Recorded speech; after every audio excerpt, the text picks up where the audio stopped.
What Asperger syndrome means to me after recently being diagnosed at age 42. Well, according to Tony Atwood in his Bible of Asperger syndrome, The Complete Guide to Asperger syndrome, 1 in 68 children these days have Asperger syndrome. It wasn't diagnosed when I was in school until several years after I was out of school, so I didn't get diagnosed until now. A main characteristic of Asperger syndrome that Aspies have is trouble reading nonverbal communication or to learn nonverbal communication instinctively. It can be learned by people with Asperger syndrome, but requires more self conscious intellectual thought than with a neurotypical person that would just learn these things instinctively and intuitively growing up instead of having to rationally think these things out intellectually.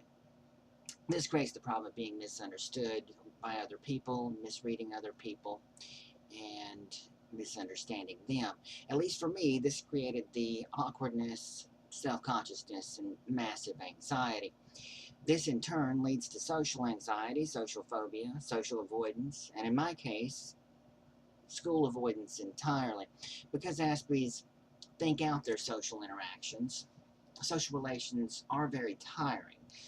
For most people, they are energized by social interactions, but for Aspies, it is physically draining, and often there's a time limit involved where they can't take too much of it before they have to get out of there or have a meltdown. Certainly I do.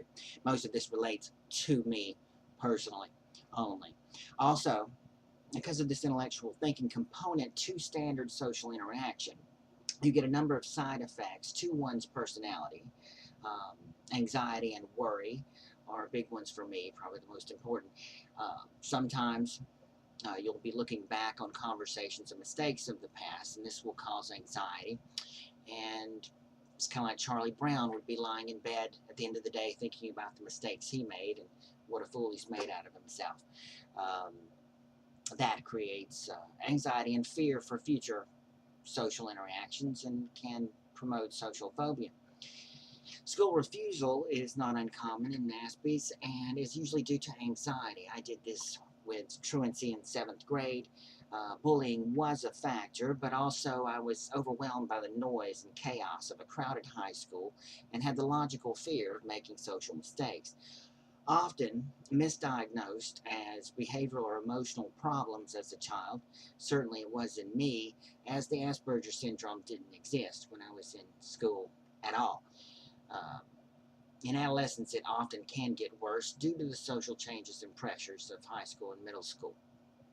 In the small grade school I was in, which was an all white country school, once I was big enough to avoid the worst of the bullying, I tried to entertain my fellow classmates, and they just thought of me as weird and funny. But in high school, that was a different kettle of crawdads entirely.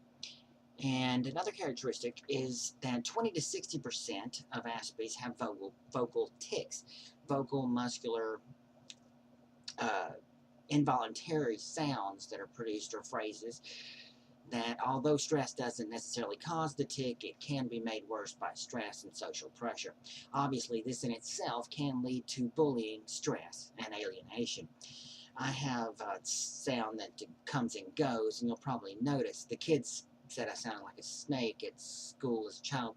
Also, odd prosody, odd posture, poor eye contact that I have even with this webcam, even when I'm not trying to read a script, repeating of favorite topics or special interests, rewatching of certain movies. I have certain Oliver Stone movies I know I've seen 100 times.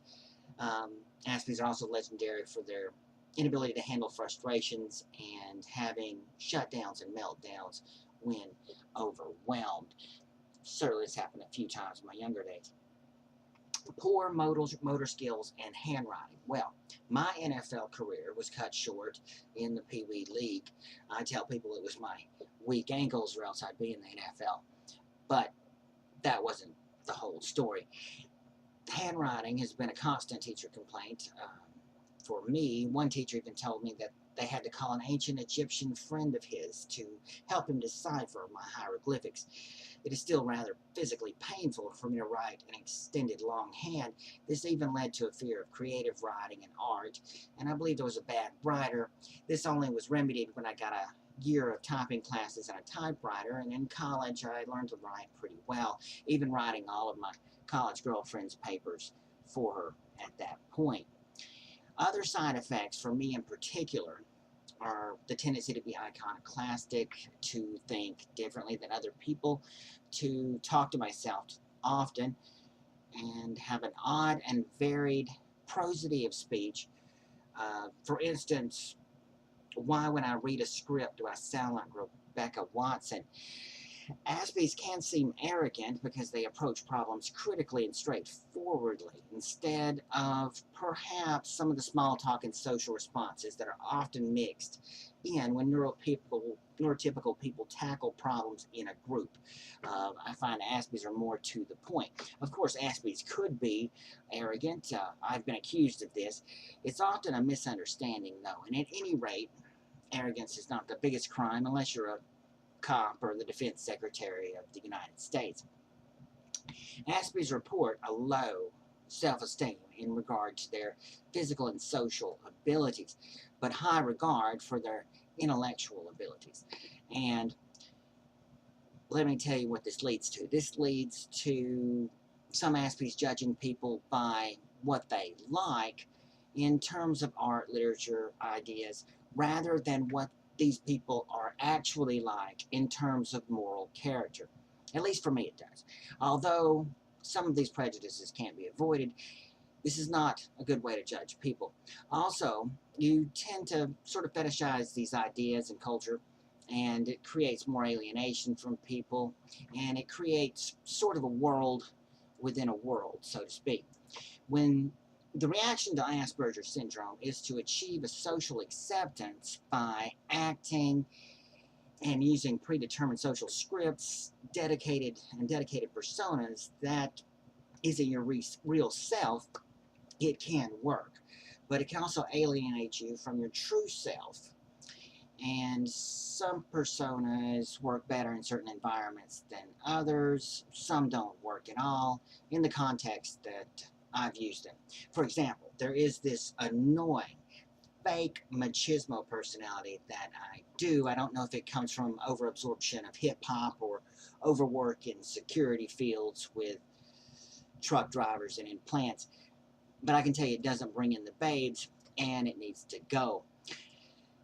Finally, walking a fine line between being stressed and wanting to be alone and yet being lonely is a catch-22 for me.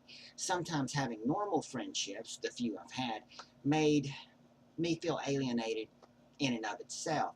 Sometimes droning on about one of my special interest topics or the latest nonfiction book I've read to the point where it drives friends away, and then sometimes wouldn't care much about this because of this alienation factor. Feeling the difference and the gulf between myself and others, and not being diagnosed at that time, that seems to have shut me out from other people and leaves me more intensely self-conscious than other people. So you have alienation from peers, but you also have alienation from yourself. But before we throw a pity party and sit around reading Kafka, I do think that I've got a better understanding of the world than most, and being what I am, I wouldn't have it any other way.